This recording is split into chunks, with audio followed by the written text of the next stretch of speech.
प्यारे अर्जुन, आज मैं तुम्हें एक कथा सुनाता हूँ जो तुम्हारे जीवन के हर प्रश्न का उत्तर है। ये कथा तुम्हें सिखाएगी कि समर्पण और कर्म में सच्चा सुख कैसे पाया जा सकता है। एक बार की बात है, द्वारका में एक ब्राह्मण आया। उसका नाम था सुदामा। वह अत्यंत निर्धन था, परंतु उसके मन में भगवान के प्रति अटूट श्रद्धा थी। उसका जीवन कठिनाइयों से भरा था, परंतु उसने कभी अपने कर्तव्य से मुख नहीं मोड़ा। सुदामा ने सोचा, मेरा सखा श्री कृष्ण द्वारका का राजा है। यदि मैं उसके पास जाऊंगा तो वह मेरी सहायता करेगा। वह अपने हृदय में विश्वास लेकर मेरी ओर चला।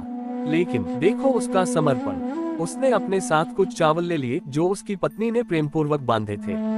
जब सुदामा द्वारका पहुंचा और मुझसे मिलने आया तो मैंने उसे देखते ही पहचान लिया। मैंने उसे गले लगाया और अपने महल में आदर पूर्वक बैठाया।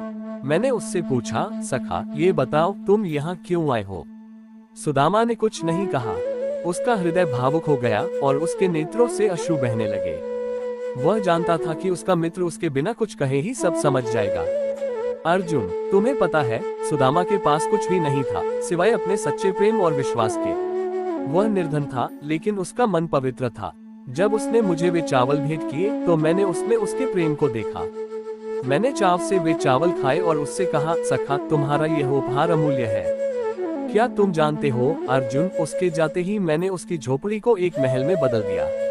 लेकिन सुदामा को ये तब पता चला जब वह अपने घर पहुंचा। अब सोचो, ये कैसे हुआ?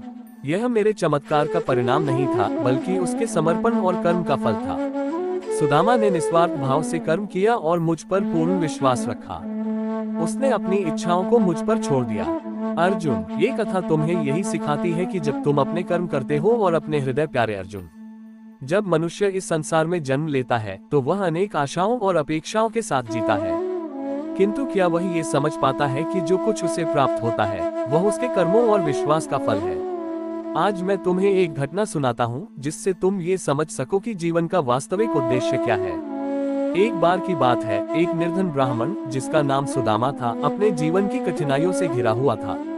उसके पास खाने को पर्याप्त अन्न नहीं था, पहनने को वस्त्र नहीं थे, लेकिन उसका मन मुझ पर स्थिर था। उसकी आस्था इतनी अटल थी कि उसने कभी अपने कठिन समय के लिए मुझे दोष नहीं दिया। एक दिन उसकी पत्नी ने उससे कहा, प्रभु कृष्ण जो द्वारका के राजा हैं, तुम्हारे सखा हैं। क्यों न तुम उनसे जाकर सहायता मांगो, वे तुम्हें निराश नहीं करेंगे।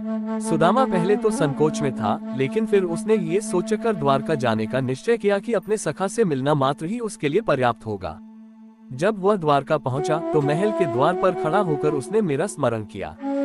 जैसे ही मैंने उसे देखा, मैंने उसे तुरंत भीतर बुलाया।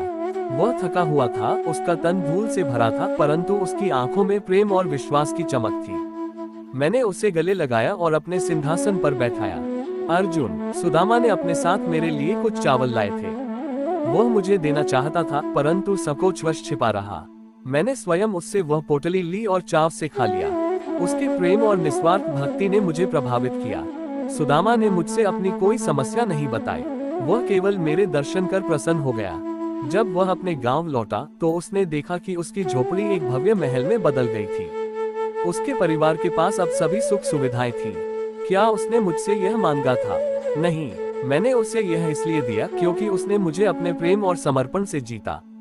उसने केवल अपना कर्म किया और फल की चिंता मुझ पर छोड़ दी। अर्जुन, यही संसार का नियम है।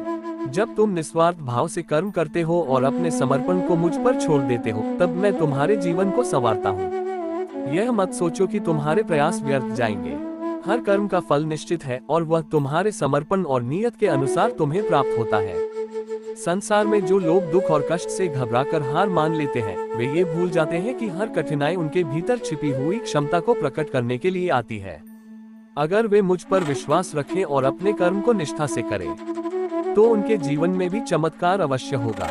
इसलिए हे अर्जुन, जब भी तुम्हें जीवन में कठिनाई महसूस हो, ये याद करो कि मैं तुम्हारे साथ हूँ। बस अपने कर्म करो और फल की चिंता मुझे करने दो। यही जीवन का मर्म है। अब उठो, अपने जीवन के धर्म को पहचानो और निर्भीक होकर अपने कर्म में प्रवृत्त हो जाओ। मैं तुम्हारे हर कदम पर तुम्हारे साथ रहूंगा। ये कथा यही सिखाती है कि प्रेम, समर्पण और निस्वार्थ कर्म से ही जीवन की कठिनाइयों का समाधान मिलता है। को प्रेम और विश्वास से भर देते हो तो तुम्हें मेरे सानिध्य का अनुभव होता है।